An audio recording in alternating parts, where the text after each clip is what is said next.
Good afternoon at Hindi medium के student. आज हम हिंदी में हिंदी व्याकरण में निबंध कार्य करेंगे। आज हम निबंध लिखेंगे और समझेंगे विज्ञान के चमत्कार। अब विज्ञान ने हमें बहुत सारी देन दी है और विज्ञान में बहुत सारे ऐसे चमत्कार हुए हैं जिनसे हमारा जीवन सुखी और सुविधापूर्ण बन गया है। लेकिन अक्सर ऐसा नहीं होता है। कई बार विज्ञान के कुछ चमत्कार ऐसे भी हैं जो एक तरफ तो हमारे लिए फ़ायदा करते हैं और दूसरी तरफ हमें नुकसान भी पहुंचा सकते हैं। तो विज्ञान के चमत्कार में सबसे पहले हम प्रस्तावना देखेंगे। प्रस्तावना में हम देखेंगे कि इसमें हमें क्या मिला, क्या है। 20वीं सदी विज्ञान के चमत्कारों का युग बन गई है। विज्ञान आज जीवन का अभिन्न अंग बन गया है। इसके बिना आज मानव जी नहीं सकता। जैसे कि विज्ञान की एक उपलब्धि हमारा मोबाइल फ़ोन है। आज हम क्या कर रहे हैं, सबसे ज़्यादा इसी का उपयोग कर रहे हैं और ये तो आप सभी जानते हैं। बिना इसके हम पढ़ाई भी नहीं कर सकते। तो विज्ञान के कारण व्यक्ति ने अपने जीवन को सुख सुविधापूर्ण बनाने में कोई कसर नहीं रखी है। ये तो होगी प्रस्तावना की बात। अब विज्ञान के चमत्कार, विज्ञान ने हमें क्या क्या दिया है, सबसे पहले हम पढ़ेंगे। हम विज्ञान के उन चमत्कारों पर दृष्टिपात करें जिनमें से मानव जीवन सुखमय बनता जा रहा है। पहला क्या है, बिजली। बिजली रसोई घर से लेकर कारखाने तक मानव की सेवा में लगी रहती है। वह खाना पकाती है, पंखा झलती है, वॉशिंग मशीन में कपड़े धोती, कपड़े प्रेस करती, फ्रिज और कूलर का आनंद देती, घरों और बाज़ारों को जगमग करती, कृषि का कार्य संपन्न कराती। कल कारखानों में उद्योगों आदि के संचालन में बिजली का उपयोग अनिवार्य है।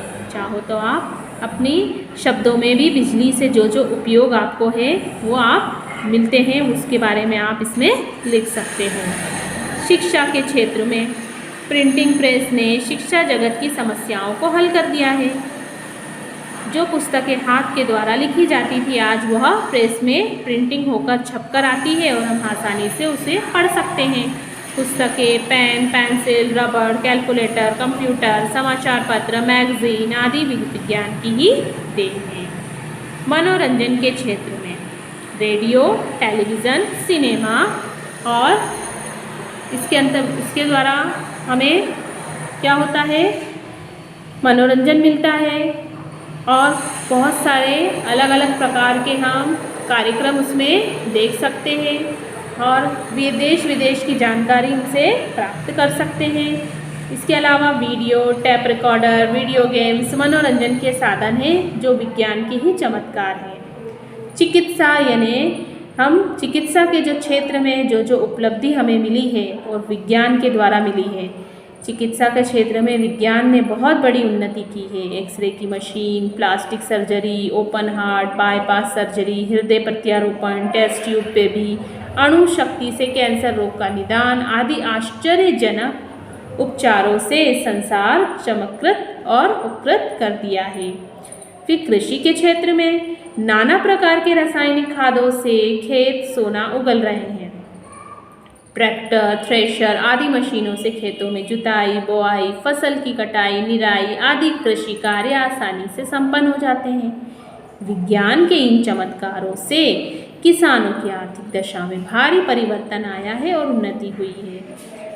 आवागमन के क्षेत्र में आवागमन के द्रुतगामी, सुलभ और सस्ते साधन विज्ञान के चमत्कार है। पहले हम पैदल यात्रा करते थे या किसी मवेशी या पशु के ऊपर, जैसे घोड़ा है और रथ इनके द्वारा खींचे जाते थे, तो उनसे हम यात्रा करते थे, एक स्थान से दूसरे स्थान जाते थे।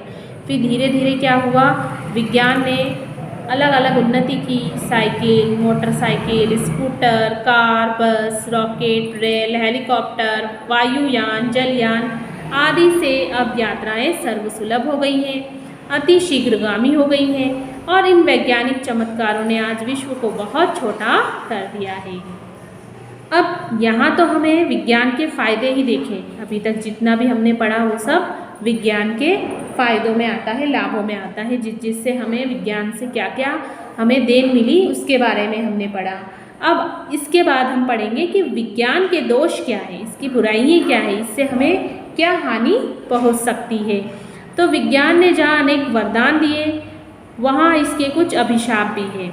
विज्ञान ने युद्ध सामग्री के रूप में एक से एक विषैली आग उगलने वाले अस्त्र शस्त्र तैयार किए, एटम बम, उद्जन बम, न्यूट्रॉन बम, नाना प्रकार के विध्वंसक, जिनसे क्षण भर में यह संसार क्या हो जाएगा, नष्ट हो जाएगा। आए दिन परमाणु परीक्षण होते रहते हैं, इनके भी भयंकर परिणाम संभावित हैं। इन परीक्षणों की मुक्ति रेडियोधर्मी किरणों से अनगिनत लोगों की मृत्यु हो जाती है। मानव शरीर पर दूषित प्रभाव पड़ा है। विज्ञान ने मानव जीवन को बनावटी बना दिया है। प्रकृति से जो जीवनदायी वायु मिलती थी उसे छीन लिया है। फलतः लोग अनेक बीमारियों का शिकार बनते हैं। रेलों, हवाई जहाज और आवागमन के साधनों से दुर्घटनाएं होती रहती है। बिजली से प्राण जाने का भी भय रहता है। तो ये सारे जो नुकसान हैं जो विज्ञान से हमें मिले हैं, कहीं एक तरफ उसका फ़ायदा है तो दूसरी तरफ हानि भी है। इसलिए हमें जब भी इन चीज़ों की आवश्यकता होती है तो हमें उनको सावधानी पूर्वक उनका उपयोग करना चाहिए और हमें भी पता होना चाहिए कि कौन सी वस्तु हमारे लिए फ़ायदेमंद है या नहीं। अब हम उपसंहार पढ़ेंगे जिसमें हम जानेंगे कि हमें क्या करना चाहिए जिससे विज्ञान वरदान साबित हो, अभिशाप नहीं। आवश्यकता इस बात की है कि हम विज्ञान के स्वामी बने रहें, सेवक नहीं। हम विज्ञान के हाथों का खिलौना ना बने। जब तक हम विज्ञान का उपयोग मानव सेवा, परोपकार, जन कल्याण के लिए करेंगे तब तक वह हमारे लिए वरदान सिद्ध होगा। यदि हम विज्ञान का दुरुपयोग कर विध्वंस में लगा देंगे तब हमारे लिए ये क्या बन जाएगा, अभिशाप। अतः हमें चाहिए कि हम विज्ञान का उपयोग मानव कल्याण के लिए करें और इसके लिए सर्वोत्तम उपाय क्या है कि हम विज्ञान का अध्यात्म के साथ गठबंधन कर लें, इसके बारे में जान लें, जानकारी प्राप्त करें, फिर ही हम इसका उपयोग करें, इसका कार्य करें और इस पर चलें। यहाँ तक आपको ये निबंध लिखना है और समझना भी है।